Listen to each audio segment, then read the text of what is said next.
अस्सलाम वालेकुम। एक वक्फे के बाद दोबारा उस मुकदमे की तरफ कि जो कई वक्फों के बाद सामने आता है। यह मुकदमा बहरिया टाउन का है। इस मुकदमे की अब क्या तफसीलात हैं और सुप्रीम कोर्ट अब कहां तक पहुंची है। पहली बात तो यह है कि सुप्रीम कोर्ट ने जो 460 मिलियन की कराची सेटलमेंट केस जिसको कहा जाता है, 460 बिलियन की जो डील बहरिया टाउन के साथ की थी, उसमें बहरिया टाउन ने जो 35 बिलियन अब तक सुप्रीम कोर्ट में अकाउंट में जमा कराए हैं, उनको कौमी ख़जाने में जमा कराने को हुक्म दिया है। यानी सुप्रीम कोर्ट ये समझती है कि इस पैसे पे हक सरकार का है, न कि किसी अदालत का। और एक और मुद्दा भी सुप्रीम कोर्ट देख रही है, और ये मुद्दा है 160 जो 190 मिलियन पाउंड्स का, जो लंदन में एक सेटलमेंट हुई थी बहरिया टाउन की और मलिक रियाज की, और उसके बाद मलिक रियाज और उनके बेटे अली रियाज को बरतानिया में नापसंदीदा शख्सियात भी करार दिया गया था। उनकी जो वहाँ पे रेजिडेंसी थी उसको भी कैंसिल कर दिया गया। इस वक्त तक वो दुबई में इस वक्त वो रह रहे हैं। अलबत्ता जो सुप्रीम कोर्ट में उनके मुकदमात हैं, उनके वकला यहाँ पर आते हैं, उसमें पेश होते हैं और ये दरख्वास्तें भी देते हैं कि इस वक्त उनके बिज़नेस के हालात अच्छे नहीं हैं, जिस वजह से वो अपनी जो कमिटमेंट्स हैं उनको पूरा नहीं कर पा रहे। अदालत ये समझती है कि यह अब्यूज़ ऑफ कोर्ट प्रोसेस है, यानी अदालती अहकामात का मजाक उड़ाने के बराबर है और उनके ऊपर अमल दरामद ना करने के बहाने। अब फिर सवाल ये पैदा होता है कि इस केस में आगे क्या होगा। अब अदालत को जो अहम जो 2-3 निकात हैं जो देखने, उनमें से एक तो ये है कि किस तरह अपने जो ऑर्डर्स हैं, अपने जो फैसले हैं, उनके ऊपर अमल कराना है। 460 बिलियन जो एक डील हुई थी, जो कि बहरिया टाउन की विन विन जिसको कहा जाता था, बहुत जिसकी तारीफ़ की जाती थी, क्योंकि सुप्रीम कोर्ट ने 1000 बिलियन से बात शुरू की थी, बल्कि इससे भी ज़्यादा। ज़मीन कहीं ज़्यादा थी, कई हज़ार एकड़ थी। और अब जो रिपोर्ट भी सुप्रीम कोर्ट में जमा कराई गई है, उसमें भी ये बात बताई गई है कि बहरिया टाउन ने जो तफसीलात दी थी, उससे कई हज़ार गुना जो ज़मीन है, कई 100 एकड़ ज़्यादा है जो बताई गई थी रिपोर्ट्स में, और जिसकी बुनियाद पर सरकार ने भी रिपोर्ट तैयार की थी। एक ये अभी तो हम सिर्फ कराची के बहरिया टाउन के हवाले से बात करते हैं। बाकी सुप्रीम कोर्ट के जो ऑर्डर्स रावलपिंडी में और जंगलात की ज़मीनों पे और तख्तपड़ी और दूसरे जो एरियाज़ हैं उनके हवाले से है, उस पर तो आगे आगे चल के बात करेंगे। आज सिर्फ कराची की हद तक और लंदन से आए 190 मिलियन पाउंड्स की हद तक अभी सुप्रीम कोर्ट में ऐसी दरखास्तें बहरिया टाउन की तरफ से जमा कराई गई हैं कि वो किसी वजह से जो भी उन्होंने वजूहात लिखी हैं बिज़नेस की ख़राबी की, और ये बताया है कि वो अब मज़ीद रकम सुप्रीम कोर्ट को नहीं दे सकते, उनके साथ रियायत बरती जाए। जो उन्होंने वादा किया था कि वो किस्तों में सुप्रीम कोर्ट में 460 बिलियन जमा कराएंगे, उस वादे से बहरिया टाउन पीछे हट गया है, मुकर गया है, इनकारी हो गया है। सुप्रीम कोर्ट ने इसी वजह से यह मामला टेकअप किया है। अब ये एक जस्टिस काजी फ़ायज़ ईसा का बड़ा इम्तहान भी है, क्योंकि ये पर्चा बड़ा मुश्किल पर्चा है। इसमें बड़े बड़े जर्नल फेल हुए हैं, इसमें बड़े बड़े जजेस फेल हुए हैं, इसमें बड़े बड़े ब्यूरोक्रेट्स और जर्नलिस्ट फेल हुए हैं, मीडिया के इदारे फेल हुए हैं। तो इसमें रहती नंबर लेना तो दूर की बात, यानी आप अपने ऑर्डर्स को सिर्फ कंप्लाई करा दें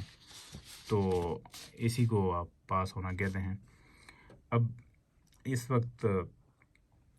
मलिक रियाज मुल्क के अंदर मौजूद नहीं है, उनकी कंपनी यहाँ पे अपना बिज़नेस कर रही है, उनके जो मामलात हैं, उनकी इंतज़ामिया उसको देख रही है, वकला उनके बिहाफ पे अदालतों में पेश हो रहे हैं और इन मुकदमात की पैरवी कर रहे हैं। लेकिन जो करने के काम सरकार के इदारों के थे वो काम नहीं हुए। ना तो नेशनल अकाउंटेबिलिटी ब्यूरो ने कोई हाथ रहा इसके ऊपर पेशरफ्त की,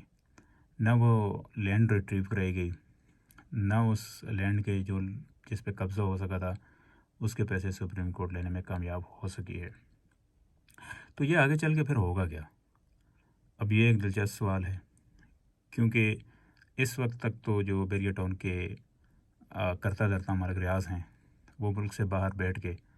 कोशिश में हैं कि किसी तरीके से उनको फिर कोई डील मिल जाए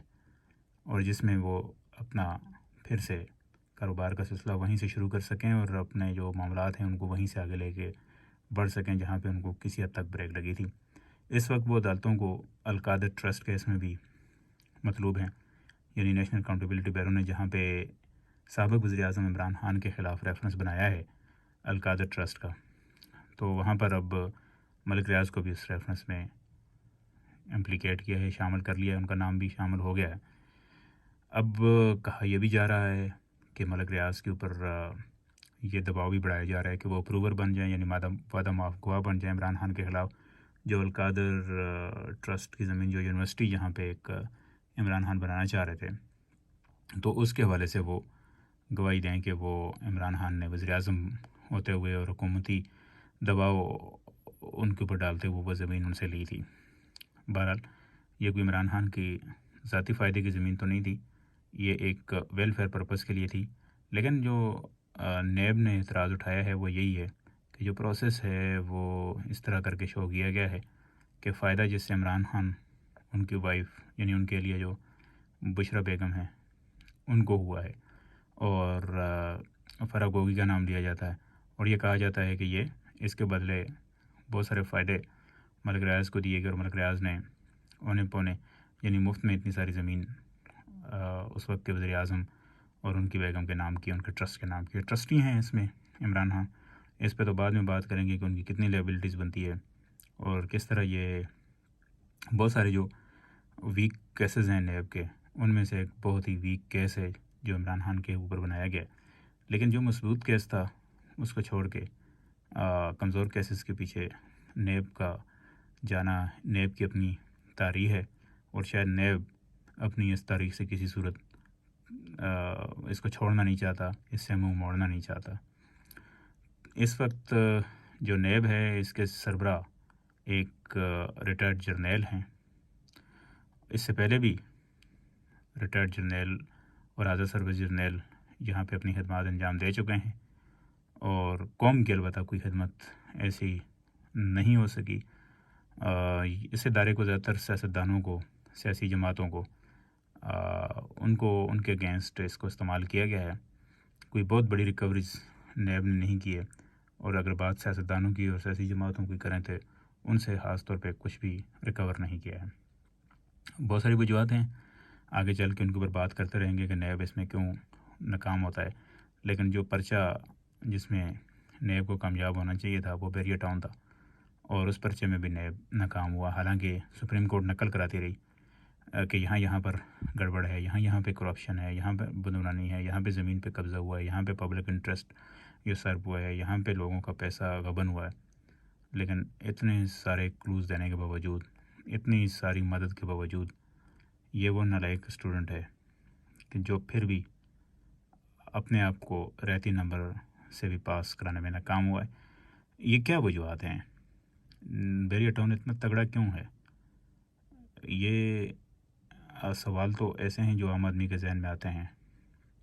بہت سارے لوگوں کا یہ خیال ہے کہ وہ میڈیا پہ اشتہارات دیتے ہیں، اس وجہ سے ان کے خلاف کوئی کارروائی نہیں ہو سکتی۔ اسی طرح بہت سارے ایسے لوگوں سے ہماری بات ہوئی جو متاثرین ہیں، وہ کہتے ہیں کہ ان کے کیسز کو طویل التوا مل جاتا ہے، اٹھایا نہیں جاتا۔ سپریم کورٹ کے فورم کے اوپر بھی 4 سال بعد، 3 سال بعد، 5 سال بعد باری آتی ہے سپریم کورٹ جیسے ادارے میں بھی کہ وہ پوچھ سکیں کہ بیریا میں کیا ہو رہا ہے، اور وہ بھی ہوتا ہے کہ کوئی اگر ایسا چیف جسٹس آ جائے